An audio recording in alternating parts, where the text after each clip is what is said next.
এয়া মোৰ দেউতা আৰু এয়া মোৰ মা। হৰ হৰ মহাদেৱ। চাওক ৱেডিংবিলাক ইমানেই ওজন হয়, বহুতে প্ৰব্লেম ফেচ কৰি লৈ যোৱা হৈ আছে। চাওক ট্ৰেইন সোমাই দিছে, ৰাজধানী ট্ৰেইন হয়। হেল্ল' ফ্ৰেণ্ডছ, কি খবৰ? আশা ৰাখিছোঁ সকলোৱে ভালে আছে। তো ফ্ৰেণ্ডছ, এতিয়া আমি ওলাইছোঁ। এতিয়া আমি যাম ৰাজধানী এক্সপ্ৰেছ ধৰিব লাগে। তো এতিয়া মই এইটো চাইড আহিছোঁ। এয়া চাওক, এয়া হ'ল আমাৰ মন্দিৰ আৰু এয়া হ'ল আমাৰ টিকলা ভোলে বাবা। নমস্কাৰ। তো এতিয়া আমাৰ ঘৰৰ মানুহৰ আশীৰ্বাদ ল'ম আৰু ইয়াৰ পৰা বিদায় ল'ম। এয়া মোৰ মা আৰু এয়া হ'ল মোৰ দেউতা। তো এতিয়া আমি বাহিৰৰ ফালে আহিলোঁ আৰু অটো ৰেডি হৈ আছে। আৰু এয়া হ'ল আমাৰ ডাঙৰ নবৌ, এয়া বাইদেউ আৰু এয়া হ'ল আমাৰ গাঁৱৰ দাদিমা। তো আমি যেতিয়া ঘৰত আহোঁ তেতিয়া দাদিমাই আমাক চোৱাৰ কাৰণে আহে। তো আমি একেখন গাঁৱৰে হওঁ, ভাল লাগে। আৰু এয়া হ'ল আমাৰ দাদাকো প্ৰণাম জনালোঁ। তো এতিয়া চাওক, মোৰ যিমান খানদানৰ মানুহ আছে সকলোৱে আছে মোক বিদায় দিয়াৰ কাৰণে। আৰু এইফালে অটো ৰেডি, আমাৰ ডাঙৰ দাদাই আমাক থৈ আহিব। তো আমাৰ ডাঙৰ দাদা অটো ড্ৰাইভাৰ। আৰু দাদাৰ পিছফালে চাওক, এটা সৰু বাচ্চা কেনেকৈ অটোত বহি আছে। সেইজন দাদাৰ ল'ৰা হয়, বহুতেই দুষ্ট হয়। আৰু এইফালে চাওক, আমাৰ মাহীৰ কোলাত কি ধুনীয়াকৈ হৈ আছে। আৰু পিছফালে চাওক, দেউতাই আমাৰ সৌৰভৰ লগত তেনেকৈ কথা পাতিছিলে। তো গাইজ, এনেকৈ কথা পাতোতে যোৱাৰে সময় হৈ গ'ল। তো এতিয়া অটোত উঠিলোঁ আৰু মাইনাক আমাৰ মিষ্টাৰে লৈ ল'ল। তো এই সময়খিনি বহুতেই কষ্টকৰ হয় গাইজ, কিন্তু মনখিনি বান্ধি লৈছোঁ, তেনেকৈ ইয়াৰ পৰা বিদায় লওঁ। তো মায়ে বহুতে দুখ পাই আছে, কাৰণ আমাৰ লগত মায়ে বহুত দিন আছিলে। চাওক, মায়ে পিছে কেনেকৈ আহি আছে। মায়ে বহুতে মিছ কৰিব আমাক, আৰু আমিও কিন্তু মাক বহুতে মিছ কৰিম। চাওকচোন কেনেকৈ আহি আছে। তো ফ্ৰেণ্ডছ, এতিয়া আমি যাম নিবঙাইগাঁৱত, আৰু নিবঙাইগাঁৱত ট্ৰেইনটো আহিব 9টা মানত। তো সেইকাৰণে আমি অকণমান এডভান্স ওলাই আহিছোঁ।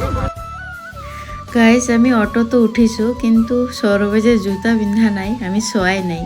কিন্তু মায়ে চাওক, ইমান দূৰ দৌৰি আহিছে জোতা দিয়াৰ কাৰণে। আৰু এবাৰ লগ পালোঁ।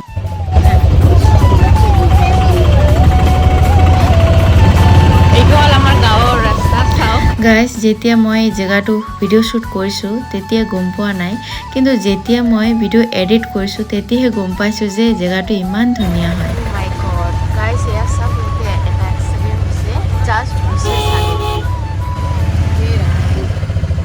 ইমান ৰাতিপুৱা চাওকচোন গাইজ, এটা এক্সিডেণ্ট হৈ আছে। তো মানুহজনে তাতে পৰি আছিলে, আৰু ইমান মানুহ জমা হৈ আছিলে, আমি গমেই পোৱা নাছিলোঁ। তাৰপিছতহে ভালকৈ গম পালোঁ যে তাতে এটা এক্সিডেণ্ট হৈছে।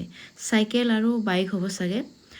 তো বহুতে বেয়া লাগি আছে, কাৰণ যাত্ৰাৰ সময়ত আমি এনেকুৱা দেখা পালোঁ। তো এতিয়া অকণমান ইয়াতে গাড়ী ৰখাই দিয়া হৈছে, আৰু মিষ্টাৰ আৰু দাদাই গৈছে আমাৰ মাইনাৰ কাৰণে ঔষধ আনিবৰ কাৰণে। কাৰণ আমাৰ টিকলিৰ গাটো ভাল নহয়, তো সেইকাৰণে ঔষধ লৈ আছোঁ। আৰু আমি ট্ৰেইনত মেক্সিমাম 3 দিনমান থাকিবই লাগিব, তাতে মেডিচিনৰ কোনো সুবিধা নাই। তো সেইকাৰণে আমি এডভান্স লৈ আছোঁ, যাতে কিবা প্ৰব্লেম হ'লে আমি গাড়ীতে সেই ব্যৱস্থাখিনি ল'ব পাৰিম। ফাইনেলি আমি আহি পালোঁ ৰেল ষ্টেচন, আৰু আমাৰ অটোখন ইয়াতে ৰখাই দিয়া হৈছে।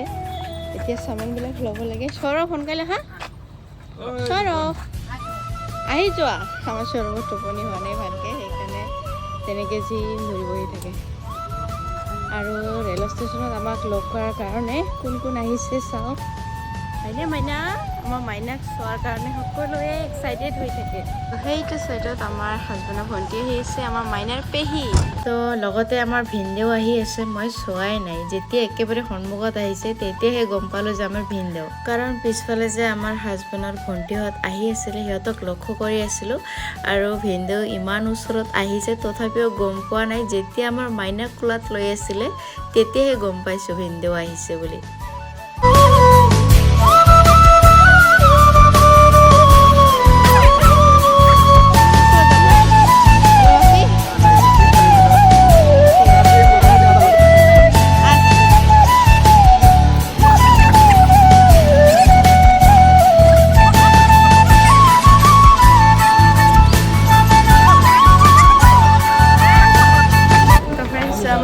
পেহী গুচি গ'ল, আৰু আমাৰ মাইনা এতিয়া মহাৰ কোলাত উঠিছে। হয়নে মইনা?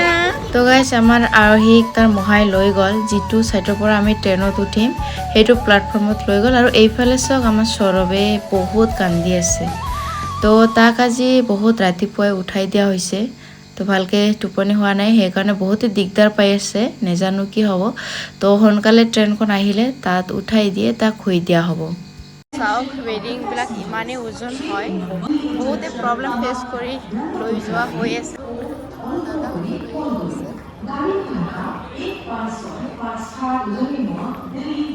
আৰু এয়া হ'ল আমাৰ দাদাৰ লগত চাওক দুটা বেডিং আছে। আৰু এয়া হ'ল মন্দিৰ ৰেল ষ্টেচনত। জয় বাবা ভোলে, হৰ হৰ মহাদেৱ। চব ট্ৰেইন সোমাই দিছে, ৰাজধানী ট্ৰেইন হয়।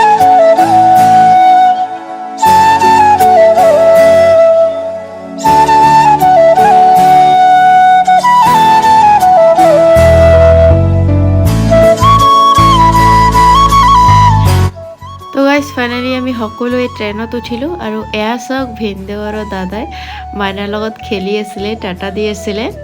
তো এনেকুৱা লাগি আছে দাদা আৰু ভিনদেউক চাই যে সিহঁতক বহুত বেয়া লাগি আছে, আমাকো বহুত বেয়া লাগি আছে গাইজ। কাৰণ চাওক অসমৰ পৰা আমি ইমান দূৰ গুচি গৈ আছোঁ। তো গাইজ ভাবিলে যে কেনেকুৱা লাগে। তো চাওক ভিনদেউৱে তেতিয়াৰ পৰা আমাৰ মাইনা কি ধুনীয়াকৈ শুকুৱাই আছিলে। তো এতিয়া অকণমান ভিতৰ ফালে আহিলোঁ ট্ৰেইনৰ, কাৰণ আমাৰ চিট হ'ল চাৰিটা, অকণমান খেলি মেলি লাগিছিলে, সেইকাৰণে আহিব লগা হৈছিলে। তো এতিয়া প্ৰব্লেম চল্ভ কৰি মিষ্টাৰে আকৌ বাহিৰৰ ফালে আহিলে আৰু মই দৰ্জাতে থাকিলোঁ। তো বহুতে বেয়া লাগিছে, ঘৰৰ মানুহ যেতিয়া এনেকৈ ঘৰৰ মানুহক এৰি থৈ যেতিয়া যাব লগা হয়। আমাৰ ৰাতিপুৱাৰ ব্ৰেকফাষ্ট আহি গৈছে। আৰু ব্ৰেকফাষ্টত কি আছে চাওক, এয়া হ'ল আলু চপ, দুটামান জুচ হয়, চচ হয়, তাৰপিছত বাটাৰটো দিয়া নাই না, ব্ৰেড দিছে কিন্তু বাটাৰটো দিয়া নাই। বাটাৰৰ লগত ব্ৰেডটো ভাল লাগে। আৰু এইটো প্লেটত আছে আণ্ডা, এটা আণ্ডা আৰু বাকী চপ হয়। আচ্ছা দুটা আণ্ডা না, দুটামানত আণ্ডা আছে, আণ্ডা ফ্ৰাই, আৰু এইটোত আছে চপ দুটামান। আৰু এইটোত বা কি আছে চাব লাগিব। আৰু বৰ্তমান ৰাতিপুৱা 9টা, 9:30 বাজিলে। আমি 9:18 উঠিলোঁ গাড়ীত, আৰু এতিয়া 9:30 বাজিলে। তো এতিয়া ব্ৰেকফাষ্টটো খাই লওঁ। আৰু ঘৰতে একচুৱেলি গাইজ আমি ভাত খাই আহিছোঁ, আৰু মায়ে খুৰীয়াক লৈ আছে। আৰু এইফালে আমাৰ মিষ্টাৰে ব্ৰেড ৰেডি কৰি আছে। ব্ৰেডৰ লগত বাটাৰটো থাকিলে ভাল হ'ল হয়, বাটাৰটো দিয়া নাই। আৰু আমাৰ সৌৰভক চাওক ওপৰত শুই দিয়া হৈছে, কাৰণ তাৰ গাটো ভাল নহয়। মোবাইল চাইছে টোপনি যাব।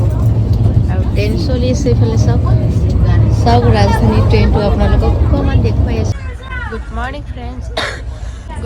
ফ্ৰেণ্ডছ। এতিয়া ৰাতিপুৱা 9টা বাজিলে। কালি ৰাতিপুৱা 9:10 উঠিছিলোঁ, আৰু আজি ৰাতিপুৱা 9টা বাজিলে। আৰু এয়া চাওক আমাৰ মাইনা হাঁহি আছে। তো 24 ঘণ্টা পাৰ হৈ গ'ল, গমেই নাপালোঁ কেনেকৈ গ'ল।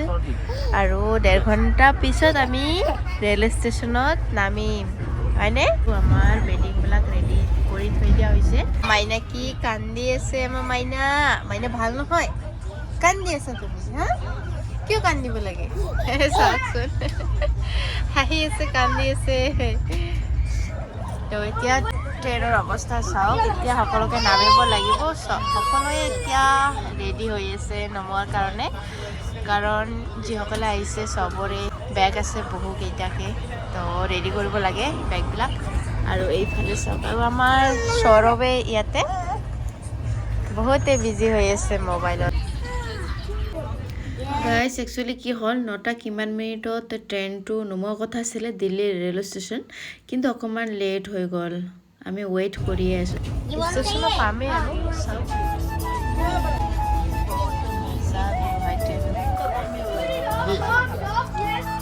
বাই ৰিহান, বাই।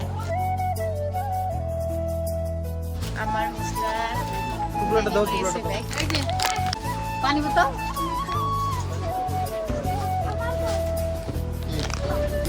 তো ফ্ৰেণ্ডছ আহি পালোৱে নিউ দিল্লী ৰেলৱে ষ্টেচন হয়।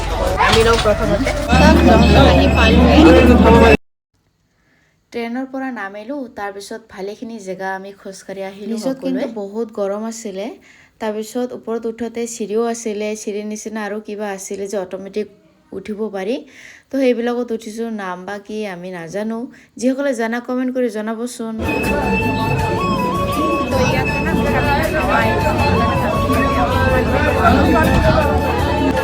এতিয়া আৰাম ঘৰত আহিলোঁ আৰু আৰাম ঘৰত 1 ঘণ্টাত বোলে 10 টকা লয়। তো কিছু সময় আমি আৰাম ঘৰত থাকিম আৰু এয়া চাওক মা আৰু আমাৰ মাইনা আৰু এয়া হ'ল সৌৰভ। তো এতিয়া আমি কিবা কিবি খাই লওঁ, তাৰপিছত চাওঁ কি কৰিম আৰু এয়া চাওক মিষ্টাৰ আপেল লৈ আছে ধুই পেলাই। তো এই আপেলবিলাকেই আমাৰ দেউতাই দিছিলে যে বাটত খাম বুলি, আৰু লগতে সৌৰভৰ কাৰণে বহুত কিবা কিবি আছিলে। এটা ডাঙৰ টপলা দিছিলে কিন্তু দেই, সেই বস্তুখিনি এতিয়া কামত লাগিছে চাওক। আৰু ট্ৰেইনৰ জাৰ্ণিটো এনেকুৱা হয়, ট্ৰেইনৰ যিবোৰ খোৱা বস্তু পাওঁ আমি, ভাত চাত, মানে খাই পেলাই একেবাৰে পেট নভৰে। কিবা কিবি খাই ল'লোঁ আৰু এতিয়া চাওক আমাৰ মাইনাৰ লগত মিষ্টাৰে খেলিছে আৰু সৌৰভ খেলি আছে আৰু সকলোৱে মানুহ আহি আছে, চেঞ্জ হৈ আছে। তো আমি অকণমান পিছত ইয়াৰ পৰা ওলাই যাম, 1টা মানত আৰু এতিয়া 12:30 পাৰে হ'ল নেকি। তো তাৰপিছত চাওঁ কি কৰোঁ, মানে ৰাতি 9টা মানত ট্ৰেইন আছে আৰু এতিয়া মাত্ৰ 12:30 পাৰ হ'ল। তো 9টা মানত কিমান 8 ঘণ্টা নিচিনা আৰু আছেই। কি কৰোঁ কি নকৰোঁ আপোনালোকে চাব পাৰিব। আৰু এইফালে মায়ে শুই দিলে, সৰুকে টোপনি লাগিছে, কাৰণ ট্ৰেইনত ভালকৈ টোপনি নহয় ন, সেইকাৰণে শুই গ'ল। মাইনা, অ' মাইনা আহি আছা তুমি? মাইনা, অ' মাইনা, হেই তেনেকৈ নকৰে, ভণ্টি হয় না, মৰম কৰিব লাগে। হেই টোপনি গৈছে না, কি ফ্ৰেণ্ডছ, এতিয়া আমি বাহিৰ হৈ আছোঁ। আজিৰ কাৰণে বাই বাই, আকৌ লগ পাম আনৰ ভিডিঅ'লৈ। তো ফ্ৰেণ্ডছ, এতিয়া আমি আমাৰ বেগ চেগ